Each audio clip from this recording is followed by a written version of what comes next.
the company's now, it's a $15 billion invested by Japan over this period of time. Hi, and welcome to Kelly, where we talk about life, your life and my life, and through Kelly we hope to inspire. Today I have Robert Johnson on the show. Robert Johnson is an attorney at law, and you specialize in business immigration. So tell us what exactly do you do, Robert? We help multinational companies and U.S. companies bring in foreign executives, managers, professionals, engineers, technical people. Bring them in from all over the world.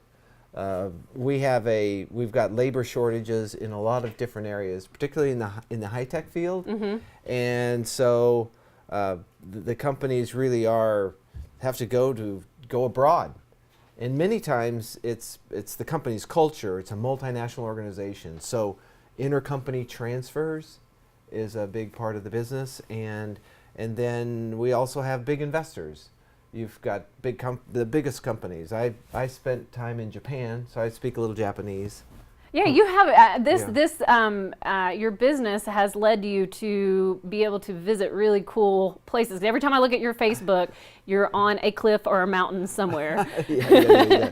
Well, in fact, the last time I went to Japan, I climbed Mount Fuji. So that was a great opportunity. How long did that take you?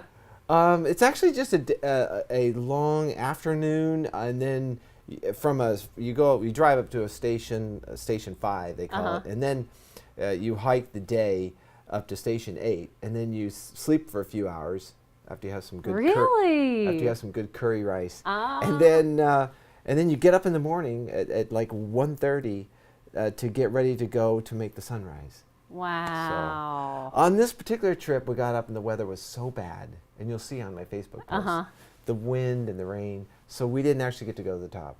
But we had some beautiful pictures going up and going down, so it was okay. Wow. So you were there to... Yeah, well, I go to Japan now, essentially, many times with the state of Georgia. The governor takes a delegation to go and recruit new Japanese companies. We've got about 650 Japanese companies here in Georgia. Wow. So it's a huge, and then That's really interesting just to the common mind, because so our government actually brings in other companies from other places. Oh, absolutely. Yeah. In the 1970s, when Jimmy Carter was governor, the state of Georgia, he saw the value of having foreign investors. And those he started recruiting. He invited some Japanese companies to come, and one of the first companies was YKK. They make zippers, and they came. And in fact, you've got Japanese companies right here in Carroll County. Yeah. And they came in the early '70s, and once they came, other companies came and followed. They realized Georgia was a great place for, with the airport here, easy to get to, and a perfect place and great labor. I read a couple of years ago that Georgia was #1 in business. Is that? Yes, we've really created a great business environment. So the company's now, it's a $15 billion invested by Japan over this period of time, and we were one of the first states to open an office in Tokyo. We have a Georgia representative office in Tokyo, and the governor takes a delegation. At least every other year to Japan. We have a conference, an economic conference about bringing more. Wow, that's interesting. You know so much about the world then. Well, it's been and then we have companies from Sweden, from France, the UK, huge. The UK is UK and Canada are two largest investors. But you have big companies. You have German companies. We have Porsche headquartered here in Georgia. BMW with the big plant in South Carolina. And you've got Mercedes. Now Mercedes recently relocated their North American headquarters to Atlanta. So Atlanta's really attracting. Yeah, so if I need to know about what's going on in the world, I'm definitely going to call you. A lot of multinational companies. So it's been. How did you get into this particular field? I initially came to Atlanta because of the what an international city it was. And the law firm I initially joined was Jones Day, which is a just huge global firm, and they were excited to get to have me come as a Japanese-speaking lawyer. So Where'd you learn Japanese? You went on a mission to Japan? Yeah, I was on a mission there for 2 years. Lived in the southern island of Kyushu. Fukuoka is actually capital of Kyushu, and I was there in 1979 to 81, right? And now I just returned to Fukuoka to celebrate the 10-year anniversary of the sister city relationship. Really? Between Fukuoka and Atlanta. Wow. So it was like, wait, this is bizarre. Wow. It's like coming full circle. Look at that. My brother went to, he did an exchange program in Japan, and then a couple years later he went and stayed with his host family, but he didn't come back knowing Japanese. That's a hard, say something. もうどうしてごめんなさいね。日本語話してももう全然わからないね。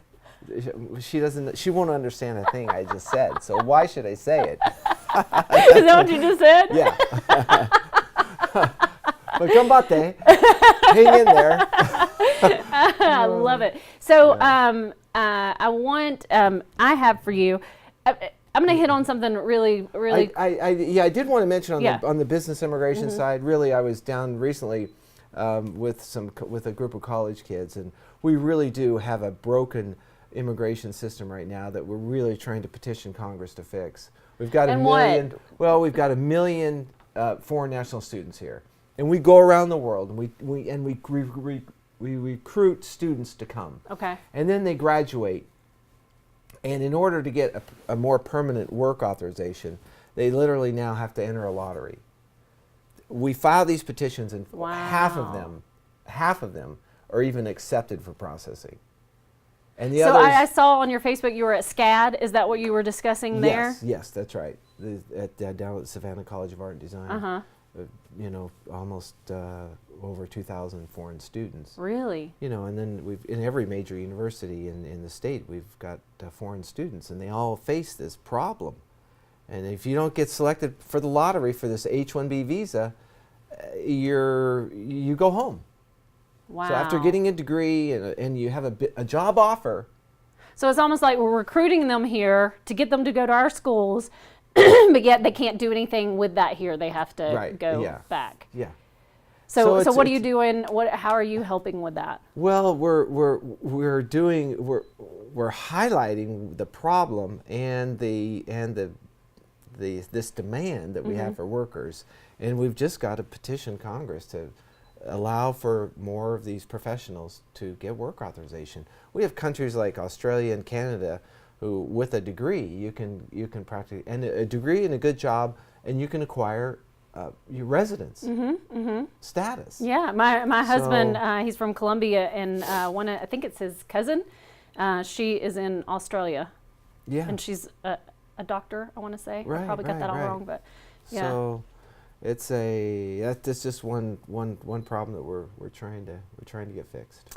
Okay, so that's going to lead us to two places. One, down here in the depths of despair, I have some black licorice for you. Oh. You requested, is it panda licorice? Yeah. Okay, I could not find that because I just went to the local grocery store. So you got Scotty Dog black licorice, so I don't know if it tastes the same.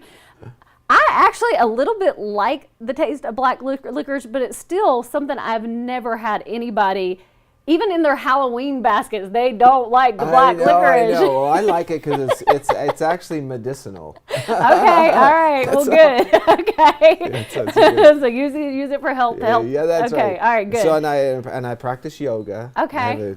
I'm on the yoga mat every day. That's so cool. So that does keep the life in you. Yeah. Yeah, it does. That's awesome. Well, this is to remind you that, and I'm sure you know, you're a gift in life, and I hope you keep. I know you're going to keep doing what you're doing. That's what we're.